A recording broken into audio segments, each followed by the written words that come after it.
सो यार मार्च का महीना आने वाला है और धीरे धीरे गर्मी बढ़ती जा रही है। इस गर्मी से बचने के लिए यार हम लोग एसी, ठंडा पानी और पता नहीं क्या क्या नुस्खे आजमाते हैं। लेकिन कभी आपने ये सोचा है हमारी कार और बाइक के अंदर फ्यूल बर्न के टाइम जो टेम्परेचर 2000 डिग्री तक चला जाता है, उसको ठंडा करने के लिए या उसको मेंटेन करने के लिए हमारी बाइक में क्या मैकेनिज्म लगा है? आप में से कुछ लोगों को तो इस बारे में पता होगा, बट कुछ ऐसे भी हैं जिनको नहीं पता। तो आप सभी के लिए मैं लेकर आया हूँ ये वीडियो, जिसका टॉपिक होने वाला है types of cooling system in cars and bikes. So hello guys, my name is Veer. I hope you all are doing absolutely great. So यार बेसिकली जो अपनी बाइक्स और कार होती है, इसमें 3 तरीके की कूलिंग सिस्टम्स होते हैं। एक होता है लिक्विड कूल, एक होता है एयर कूल्ड और एक होता है ऑयल कूल। यार सबसे पहले हम बात कर लेते हैं एयर कूल्ड इंजन के बारे में, जो कि आपका सबसे ज्यादा यूज होने वाला है, डेली बाइक्स में है। आपका चाहे बुलेट हो, स्प्लेंडर हो, डेली कम्यूटर बाइक जो होती है उसमें मोस्टली एयर कूल्ड इंजन ही यूज होता है। मैं आपके रेफरेंस के लिए एक फोटो लगा देता हूँ, दिखता कैसे है वो। हालांकि आपने देखा होगा, बट ये डायग्राम है तो इससे थोड़ा सा आपको क्लियर होगा। तो यार एयर कूल्ड इंजन जो होता है वो जो आपकी हीट को डिसिपेट करता है, वो बेसिकली आपका जो नेचुरल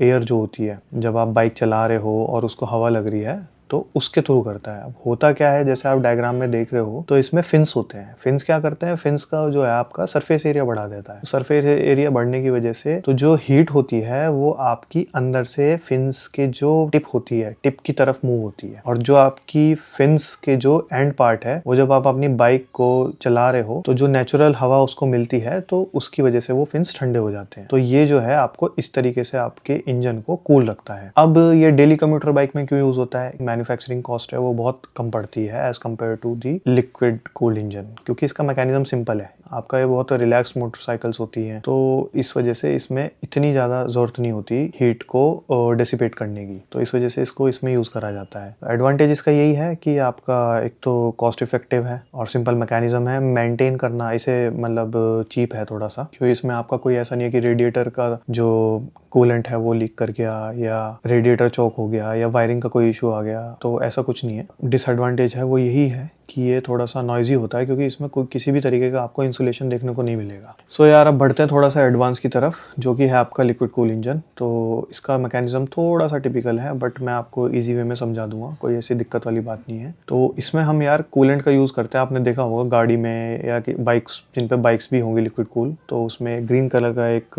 लिक्विड होता है, वो आपका डलता है। तो वो एंटी फ्रीज होता है। पहले के टाइम में यार उसको मतलब प्योर वाटर पे चलाते थे, बट आप जैसे कोई मतलब फ्रीजिंग वाले टेम्परेचर पे जाते हो, जैसे पहाड़ों पे या वहाँ, तो वो फ्रीज कर जाता था। तो उसके बाद उसको सॉल्व करने के लिए मार्केट में कूलेंट इंट्रोड्यूस हुआ। तो ये एक एंटी फ्रीज होता है, तो ये आपका फ्लॉलेसली वर्क करता है, चाहे हायर टेम्परेचर हो या लोअर टेम्परेचर हो। तो इसमें मेन जो होते हैं यार आपके 4 कंपोनेंट्स होते हैं। एक आपका रेडिएटर होता है, और दूसरा आपका कूलेंट हो गया, और तीसरा आपका वाटर पंप होता है, और फोर्थ आपका होता है थर्मोस्टेट। पार्ट्स के बारे में एक एक करके बात करते हैं। डायग्राम में इस वीडियो में अभी आपको दिख रहा होगा, तो उससे थोड़ा सा और आपको अच्छे से समझ में आ जाएगा। तो होता क्या है कि यार जब आपका इंजन हीट होता है, तो जो आपके सिलेंडर्स होते हैं, जैसे आपका एयर कूल्ड इंजन था, उसके चारों तरफ फिन्स लगे हुए थे। ऐसी इसमें एक चैम्बर बना रहता है, और उसके अंदर जो आपका कूलेंट है वो फ्लो करता है, जिसे हम वाटर जैकेट्स बोलते हैं। तो इसी के अंदर आपका कूलेंट फ्लो होता है आपके सिलेंडर के चारों तरफ। तो जब आपका इंजन वर्किंग होता है, कूलेंट जो है आपका वहां से हीट डिसिपेट करेगा, और हीट डिसिपेट होने के बाद का जो वाटर पंप होता है, ये इसको पंप के थ्रू भेजता है रेडिएटर पे। और रेडिएटर में जो है आपका ये कूलेंट ठंडा होके और फिर वापस चला जाता है इंजन की तरफ। तो ये एक साइकिल बनी रहती है। कूलेंट गर्म हुआ, वाटर पंप के थ्रू रेडिएटर में गया, रेडिएटर में से वो ठंडा हुआ, ठंडा होके फिर वापस वो गया वहां पर आपका चैम्बर में। तो इसमें बीच में 2-3 चीजें और हमें लगानी पड़ती है। मान लीजिए आपकी बाइक या गाड़ी चल रही है, तो रेडिएटर आपका जो नेचुरल एयर है उससे ठंडा हो रहा है। बट अगर आप किसी ट्रैफिक में खड़े हो जाते हो, या आपकी बाइक या गाड़ी आइडल कंडीशन में खड़ी है किसी भी वजह से, तो उसको हवा तो मिल नहीं रही, ठंडा नहीं कर पाएगा कूलेंट को। तो उसको ठीक करने के लिए ये जो रेडिएटर है आपका फैन से ऑपरेट होता है। तो कभी भी आप देखना, आपकी बाइक या गाड़ी कभी आइडल खड़ी रहती है ना, या ट्रैफिक में खड़ी होगी, तो आपको एक फैन चलने की साउंड आती है बहुत तेज, तो वो रेडिएटर फैन ही होता है। और आपका जब वो गाड़ी नॉर्मल चल रही है, तो अगर उससे वो कूलेंट ठंडा हो पा रहा है इतना जितना उसको नीड है, तो फिर वो फैन आपका जो है ऑटोमेटिक कट हो जाता है। अब इस सब को कंट्रोल करने के लिए एक कंपोनेंट और इसमें बीच में लगता है जिसे हम बोलते हैं थर्मोस्टेट स्विच। थर्मोस्टेट स्विच का यही काम होता है कि वो ये डिटेक्ट करता है कि आपका कूलेंट कितना गर्म है या कितना ठंडा है, कब उसको फैन को चलाने की जरूरत पड़ेगी और कब उसको बंद करना है। तो ये सारा काम जो आपका थर्मोस्टेट स्विच संभालता है। फिर इसमें एक जो मेजर रोल आता है वो आता है आपका वाटर पंप का। पहले क्या होता था, पहले जो आपका कूलेंट फ्लो होता था वो आपका अपने आप ही, मतलब आपको पता होगा कि हीट का एक नेचर होता है, कन्वेक्शन बोलते हैं उसे, कन्वेक्शन हीट। हीट हमेशा गर्म से ठंडे की तरफ मूव करती है, तो आपका नेचुरली फ्लो करता था, बट वो इतना इफेक्टिव नहीं था। तो फ्लो को और इफेक्टिव करने के लिए इसमें वाटर पंप को इंट्रोड्यूस करा गया है। तो वाटर पंप क्या है, वो आपका नॉर्मल जैसे आपके कूलर में या कहीं कोई भी पंप होता है तो उसकी तरह काम करता है, और इन सबको पावर जो मिलती है वो आपके इंजन से ही मिलती है, चाहे आपका रेडिएटर फैन भी हो या आपका वाटर पंप भी हो, ये सारे आपके उसी से ही चलते हैं। तो आई होप यार आपको थोड़ा सा मतलब ओवरव्यू मिल गया हो या थोड़ा समझ में आया हो लिक्विड कूल इंजन का मैकेनिज्म। और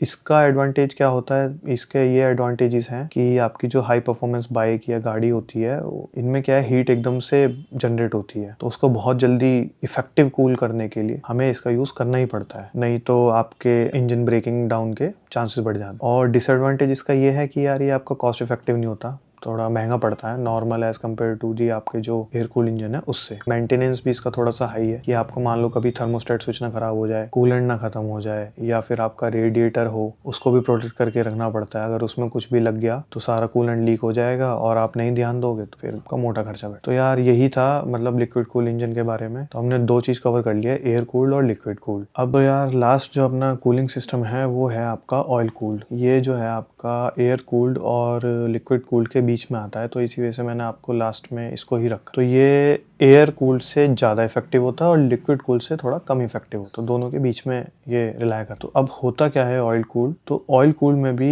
एयर कूल्ड की तरह फिन्स लगे हुए रहते हैं, बट इसमें एडिशनली क्या होता है कि जो आपका इंजन ऑयल होता है जो लुब्रिकेंट के लिए यूज होता है वो आपका सेम आपका एज अ कूलेंट की तरह वर्क करता है ऑयल कूल में। तो इसमें क्या होता है, जैसे कूलेंट में आपका जो पंप के थ्रू कूलेंट आपका वाटर जैकेट्स में फ्लो करता है, इसमें ऐसे ही आपका जो ऑयल होता है इंजन ऑयल वो आपका उसमें सर्कुलेट करता है। तो इसमें दो तरीके की कूलिंग एक साथ चलती रहती है, एक आपकी एयर के थ्रू और एक आपका इंजन ऑयल के थ्रू। और इसमें भी लिक्विड कूल्ड की तरह सेम एज अ रेडिएटर होता है, बट इसमें फैन नहीं होता। ये जो है आपका जब आपकी बाइक मूव कर रही है तो उसके जो नेचुरल एयर आती है उसके थ्रू इसका रेडिएटर ठंडा होता है। अब आप सोच रहे होंगे यार आपने तो ये बताया था कि लिक्विड कूल इंजन में अगर मतलब नेचुरल एयर के थ्रू ये ठंडा कर रहा है और कहीं पे आइडल खड़ी है तो इसमें फैन का यूज होता है, तो इसमें तो फैन नहीं लग रहा, तो फिर ये कैसे ठंडा करेगा। तो इस वजह से जो जनरली जो आपकी ऑयल कूल बाइक्स आती हैं उसमें हम दो तरीके की कूलिंग यूज करते हैं। एक तो ऑयल कूल मैंने आपको बता दिया उसका मैकेनिज्म, दूसरा जो है वो आपका एयर कूल। हाँ तो आपने सही सुना, इसमें दो तरीके के कूलिंग सिस्टम यूज होते हैं, एक तो आपका एयर कूल जो फिन्स के थ्रू होता है और दूसरा आपका इंजन ऑयल के थ्रू जो मैंने आपको बताया है। तो यार इसके एडवांटेजेस क्या हैं, तो एडवांटेजेस वही है कि ये एयर कूल से ज़्यादा इफेक्टिव होता है और इसमें आपको मतलब लिक्विड कूल इंजन की तरह ऐसे कोई हाई मेंटेनेंस पे ध्यान नहीं देना कि आपका मतलब कूलेंट खत्म हो रहा है या आपका फैन में दिक्कत आ रही है या थर्मोस्टेट स्विच में आ रही है। डिसएडवांटेज इसका यही है बस कि जो हाई परफॉर्मेंस बाइक्स हैं तो उसमें ये यूज़ नहीं करते क्योंकि उनसे कम इफेक्टिव होता है लिक्विड कूल इंजन। तो रेफरेंस के लिए मैंने डायग्राम लगाया हुआ है, तो आप इसमें देख सकते हैं कि ऑयल कूलिंग सिस्टम कैसे वर्क करता है। तो यार यही था तीनों के बीच का डिफरेंस और क्या इसके मैकेनिज्म होता है, क्या एडवांटेज हैं, क्या डिसएडवांटेजेस हैं। और आपके मन में ये सवाल आ रहा होगा कि यार मेरी बाइक में एयर कूल है तो ये कम इफेक्टिव है या ये अच्छा नहीं है या उसके में लिक्विड कूल है। तो ऐसा नहीं है, ये बाइक टू बाइक या मशीन टू मशीन वेरी करता है। जिसको जितनी ज़्यादा परफॉर्मेंस ओरिएंटेड चीज़ें हैं उस हिसाब से उसकी कूलिंग रखी हुई है। ऐसा नहीं है कि आपकी एयर कूल्ड बाइक है तो आप इसको लॉन्ग टूर पे ले जाओगे तो वो खराब हो जाएगी ओवरहीट की वजह से, ऐसा कुछ नहीं होता। तो आप लोग बुलेट से या होंडा की CB350 हाइनेस वगैरह आती है वो एयर कूल्ड है, आप उसे पूरे दिन चलाओ, ऐसा नहीं है कि वो खराब हो जाएगी ओवरहीट की वजह से या बंद हो जाती है। ये परफॉर्मेंस के बेसिस पे रहता है, इफेक्टिव सभी है, बस ये इंजन के नेचर और उसके परफॉर्मेंस के बिहाफ पे सेलेक्ट करते हैं कि इसमें क्या कूलिंग सिस्टम रहना चाहिए। तो यार अब बात कर लेते हैं कि इन सब को कैसे आपको मेंटेन करना है और अगर आपकी गाड़ी या बाइक ओवरहीट हो जाती है उस केस में हमें किन चीज़ों का ध्यान रखें। तो यार सबसे पहले जो आपको ज़रूरी है तीनों में ही कि आपकी जो बाइकें हैं वो डस्ट से क्लीन रहनी चाहिए, मतलब डस्ट मड या कुछ भी। होता क्या है कि यार आपका जो डस्ट हो या मड होता है, आपकी बाइक किसी स्लश में जा रही है तो कीचड़ आपके इंजन पे कवर होने के कारण, चाहे वो एयर कूल्ड हो, ऑयल कूल्ड हो या लिक्विड कूल्ड हो, उसमें क्या होता है कि आपका जो एयर फ्लो होता है वो कम हो जाता है। मतलब कि आपकी जो फिन्स हैं, जैसे एयर कूल्ड में आपके फिन्स में कीचड़ लग गई तो जाहिर सी बात है कि हवा जो है वो ऊपर जो आपका लेयर चढ़ गई है मिट्टी की उसी तक रह जाएगी, अंदर तक वो सिलेंडर के कूल नहीं कर पाएगी। ऐसी ही बात करते हैं अगर आपके लिक्विड कूल में या ऑयल कूल में, तो उनके रेडिएटर अगर आपके बहुत ही ज्यादा गंदे हो रखे तो जो नेचुरल एयर उसको लगने वाली है वो उसको चोक कर देगी। तो सबसे पहले तो यार अपनी बाइकों को अगर आप लॉन्ग डिस्टेंस पे जा रहे हैं तो अपना उसको क्लीन रखें। और लिक्विड कूल्ड वालों के लिए 2-3 चीजें हैं, चाहे वो कार के ओनर हो या बाइक के ओनर। तो उसमें आपको क्या ध्यान रखना है कि यार एक तो आप कभी भी लॉन्ग जर्नी पे जा रहे हैं तो आप देखिए कि आप कूलेंट जो है वो कम ना रहे, कूलेंट हमेशा सही भरा रहना चाहिए। अगर वो मान लो कुछ टाइम के बाद आपका कम हो रहा है जल्दी में, मतलब हफ्ते में, 2 हफ्ते में या कुछ घंटे बाद, तो जाहिर सी बात है कहीं ना कहीं आपके जो मतलब पाइप्स हैं उसमें लीकेज है। दूसरा यार आपका थर्मोस्टेट स्विच का ध्यान रखना है आपका। अगर मान लो कहीं पे भी इम्पैक्ट पड़ता है तो थर्मोस्टेट स्विच ये आपके सिग्नल देता है कि कब रेडिएटर ऑन करना है, कब रेडिएटर बंद करना है, रेडिएटर का फैन। तो अगर थर्मोस्टेट स्विच खराब हो जाएगा तो उसको सिग्नल ही नहीं जाएगा कि गाड़ी आइडियल कंडीशन में है, टेम्परेचर बढ़ रहा है। और जो आपकी ऑयल कूल्ड बाइक्स है उसमें आप ध्यान रखना है कि आपका जो इंजन ऑयल है वो प्रॉपर फिलअप रहना चाहिए। स्पेशली ये चीज़ें ध्यान रखनी है अगर आप लॉन्ग डिस्टेंस पे जा रहे हैं।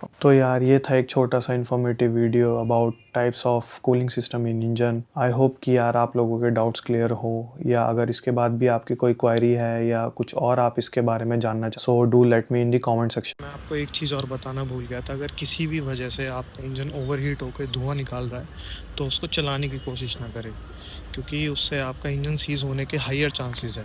आप वेट करें, किसी मैकेनिक को बुलाएं या उसका ठंडा होने का इंतज़ार करें। और ठंडा होने के लिए पानी का यूज़ मत करना, क्योंकि होता क्या है कि गर्म होने के बाद इंजन जो है एक्सपैंड करता है इंजन के पार्ट्स, लेकिन आप उसको पानी डालोगे ना तो एकदम से इंस्टेंटली ठंडा होने के कारण वो कॉन्ट्रैक्ट होने की कोशिश करेगा और इंजन में क्रैक आ सकता है और उसकी वजह से इंजन आपका ब्रेक हो सकता है। तो बस यही बताना था आपको, ये मेरा छूट गया था पार्ट, और ध्यान रखें अपने इंजन का। सो इसी के साथ आज की वीडियो समाप्त करते हैं। Take care guys, bye.